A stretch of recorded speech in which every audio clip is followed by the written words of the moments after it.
minha primeira dica para você hoje é que você aprenda lógica da programação. E aí assim, dentro da área de tecnologia, vamos colocar assim uma área de tecnologia como sendo um grande guarda-chuva aqui. Aqui embaixo tem muitas áreas, tem muitas profissões. Vou dar um exemplo para você. Tem a profissão do programador, que é alguém que vai lá e utiliza códigos para conseguir construir um aplicativo. Esse app que você instala no seu celular mesmo, ou que você instala no seu computador, ou mesmo aquele site que você utiliza para registrar os seus produtos lá na empresa onde você trabalha. Então, existe uma pessoa que vai lá e codifica isso.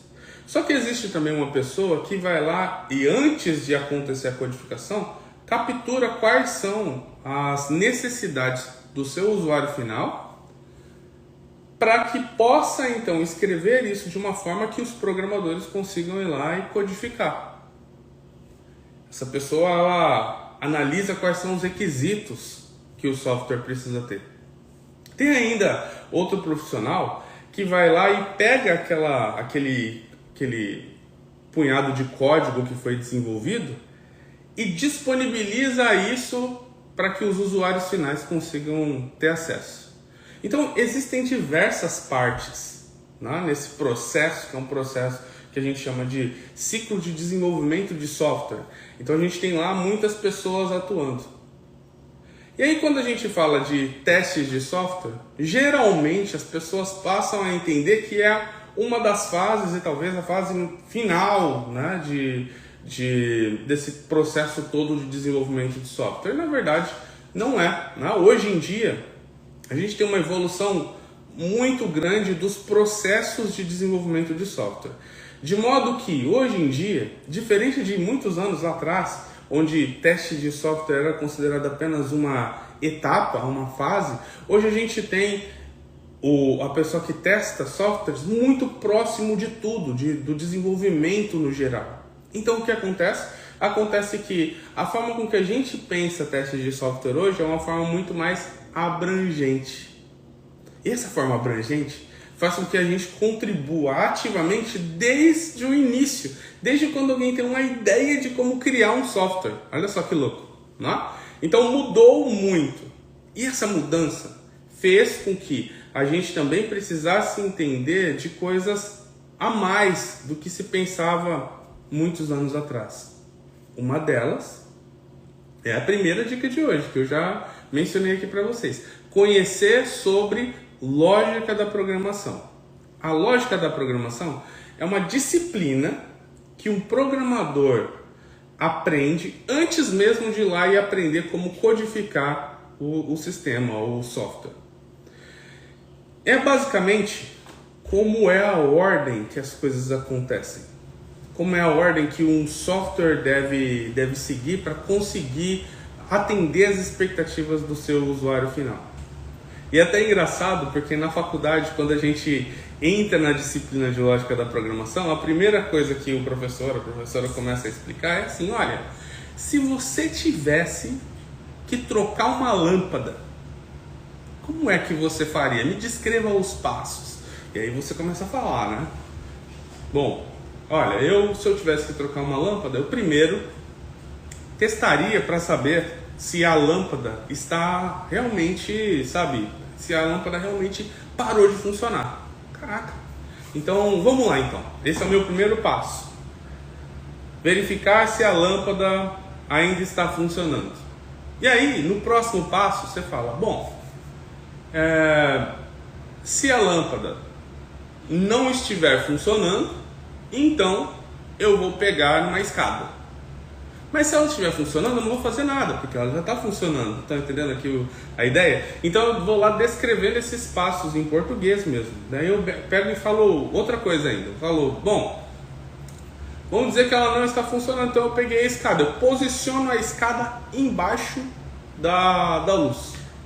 E aí, depois de posicionar, eu subo a escada. Então eu subo a escada, e quando eu subo a escada, então eu levanto a minha mão, seguro a lâmpada e começo a girar a lâmpada. Só que é para qualquer lado? Não, é para um lado específico.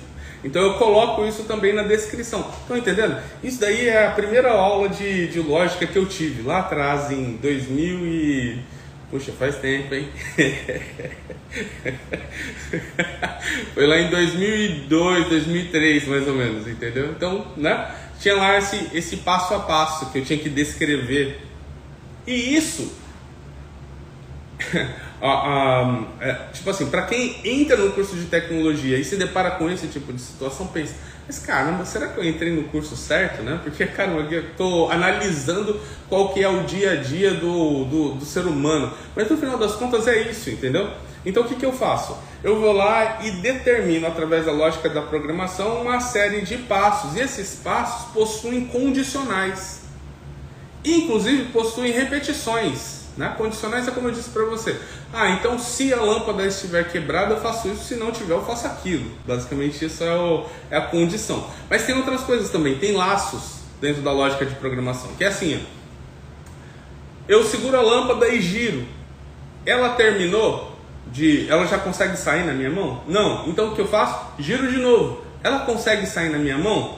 Não. Giro de novo. Ela consegue sair na minha mão? Não. Giro de novo. E fico nessa repetição até que uma condição se atenda. Qual que é a condição aqui? A condição é que eu girei e ela saiu na minha mão. Acabou o laço de repetição. Entenderam aqui a ideia? Quando a gente fala de lógica, ele é meio abstrato. Desse jeito assim, sabe? De tipo, cara, eu não consigo ainda ver a relação disso com o software. Mas se você for parar a pensar no software, é algo muito similar também. Quer ver um exemplo? Página de login. Página de login do seu, sei lá, tela de login aqui do seu Insta. Você vai lá e coloca o seu usuário é correto. Você coloca a sua senha incorreta, quando você clica lá em fazer login, o que acontece dentro do software? O software fala, se o usuário e a senha está correto, mostra para ele a página inicial do LinkedIn, do Instagram. Se não, mostra uma mensagem dizendo erro. Entendeu onde está a condição aqui? É o mesmo rolê que a gente viu lá quando estava testando a lâmpada. Entendeu a ideia? Aí o que acontece? A gente entra no Instagram. Aí eu tô lá na minha timeline. O que o Instagram, o que o programador fez lá por detrás, né, da telinha da timeline do Instagram? Ele falou assim: tem alguma mensagem nova? Tem. Escreva ela na tela. Entendeu? Aí ele roda de novo um laço de repetição e fala: tem mais alguma mensagem para ser apresentada para o Júlio na timeline dele? Tem. Mostra. Tem mais uma? Tem. Tem mais uma? Tem. E fica rodando até acabar as mensagens, ou até acabar as postagens que tem que aparecer na sua timeline. Entendeu? É um laço de repetição. Bacana isso, né? E talvez em algum momento, dentro da sua trajetória, você ou não tenha visto isso, ou tenha visto isso e meio que deixou de lado. E esse é um dos princípios da programação. Se você não sabe isso, fica muito difícil de você conseguir ir para o próximo passo, que é literalmente ir lá e codificar algo. Por quê? Porque a lógica é algo muito importante para qualquer pessoa que trabalha dentro da área, que trabalha de alguma forma relacionado a um ciclo de vida do desenvolvimento de software. E por isso que hoje você, pessoa que quer migrar para a área de testes, ou pessoas que já atuam e quer pegar umas dicas aqui hoje para passar para os seus amigos, precisa saber que lógica da programação é o primeiro passo dentro desse rolê todo. Beleza? Júlio, mas eu entendi que isso é importante, bacana, mas é o seguinte, cara, eu fui conversar com um amigo meu e ele disse que hoje em dia não precisa de programar não. Testadores não precisam programar. Testadores, na verdade, pelo que eu entendi, Júlio, testadores são assim, são as pessoas que encontram problemas no software que o programador criou. Não é isso, Júlio. Eu vou dizer para você que isso é uma das coisas que a gente faz. Uma delas. A gente faz muitas outras coisas, como sendo alguém que testa softwares. E eu diria que a coisa mais apaixonante da minha profissão, a profissão de alguém que testa softwares, a coisa mais apaixonante é que eu estou sempre investigando a qualidade. Veja, tem muita gente que chama, que confunde o nosso papel com um negócio que eles chamam por aí de, sabe, assegurador da qualidade, garantidor da qualidade. Não, eu não faço isso. E isso é uma frase de um grande pesquisador em testes de software, que é o Michael Bolton. Ele diz: a pessoa que testa softwares, ela investiga a qualidade. Ela não consegue garantir, ela investiga. E ela investiga através do uso do software. Então você começa a usar o software e você vai investigando o que é que o software é, o que é que o software faz, como é que ele faz e também o que ele faz de incorreto. Entendeu aqui a ideia?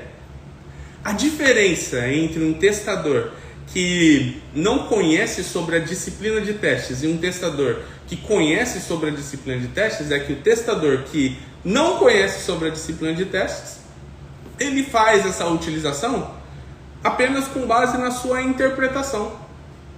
Agora, o testador que conhece sobre a disciplina de teste de software, esse usa de técnicas científicas de como identificar o que testar e como testar e a maneira melhor de testar. Estão entendendo? Então existe uma diferença aqui. Esse daqui, que é o testador que não conhece muito, ele entra dentro desse mundo apenas com o poder de interpretação dele. Esse daqui não. Entra com o poder de interpretação e com um monte de técnicas que podem ser usadas para identificar quais são os testes que precisam ser realizados. Interessante, né? Isso daqui já vai puxar a gente para o nosso segundo tópico. Mas eu quero só falar uma coisinha para vocês antes. É muito claro que eu, como sendo alguém que testa aplicações e que estou dentro de um ciclo de desenvolvimento de software, preciso entender mais sobre como é que o software funciona. Por isso, lógica de programação é algo que eu preciso saber, porque isso vai me ajudar a ter ideias de como testar o software de uma maneira mais eficaz, mais eficiente. Entretanto, o meu time e eu fizemos uma pesquisa. E essa pesquisa foi uma pesquisa de vagas para o mercado de trabalho. A gente percebeu que fazendo nossas pesquisas por analista de teste e analista de qualidade, a gente teve acesso a mais de 2.000 vagas. São muitas vagas abertas para o mercado de teste de software hoje em dia. E aí a gente começou a investigar minuciosamente cada uma delas.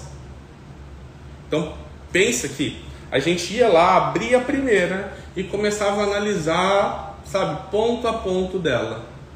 E a gente olhou para algumas variáveis, vou dizer para você algumas delas. Tem trabalho remoto, aceita trabalho remoto, 100% remoto? Aceita, pede programação? Pede que a pessoa saiba programar? Pede que a pessoa saiba inglês? Pede que a pessoa saiba alguma camada, testes em alguma camada específica do software?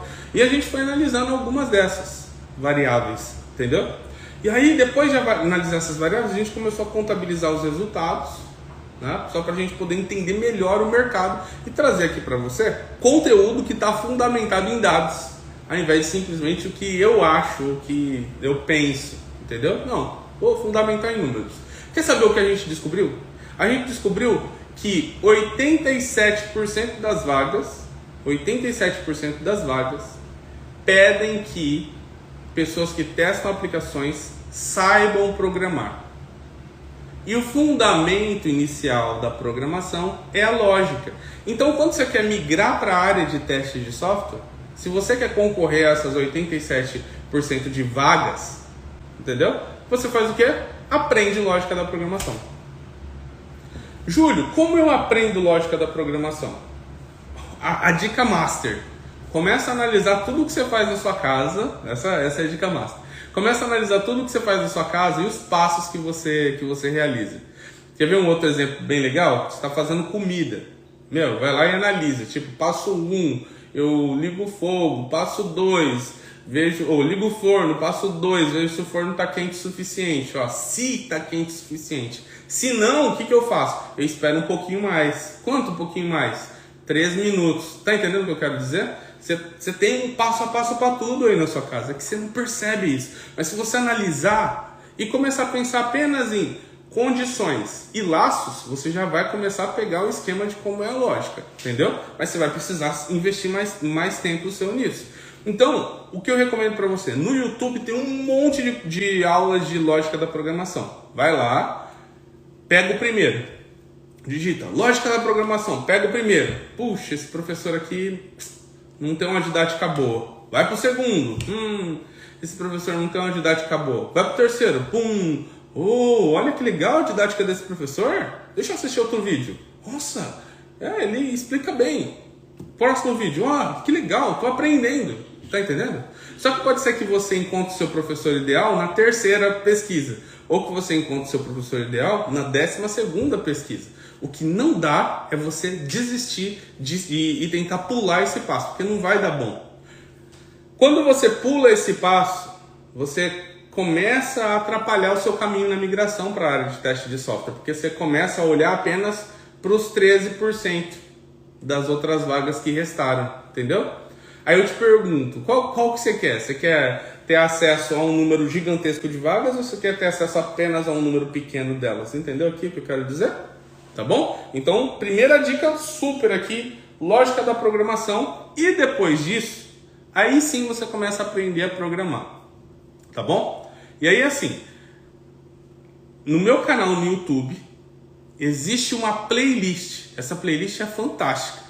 É quase um cursinho de programação para QAs iniciantes. É sensacional.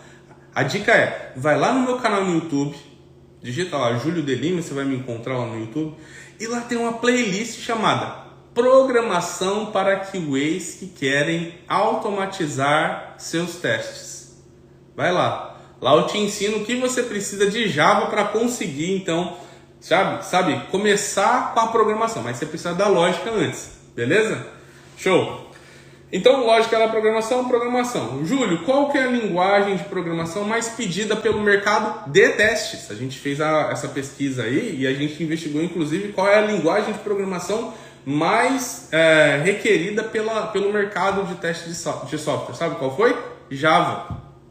Então, estude Java para que você consiga estar preparado para a maioria dessas vagas. Júlio, e depois de Java? Qual que é outra linguagem de programação que eu poderia aprender? JavaScript. Por quê? Porque JavaScript é a segunda linguagem mais requerida pelo mercado. Então aprende Java primeiro, ok? Aí depois busca aprender mais sobre JavaScript. Fechado? Eu quero agradecer a todos vocês que estiveram comigo aqui até agora nesse vídeo e te dizer... Coloca ali embaixo depois os seus comentários. Fala o que você achou desse episódio de hoje. Compartilha também com seus amigos para que eles possam também assistir. E o principal aqui é que você vá lá e siga os passos. E consiga alcançar o seu objetivo. E trazer o troféu para casa. Até o nosso próximo episódio. Tchau, tchau.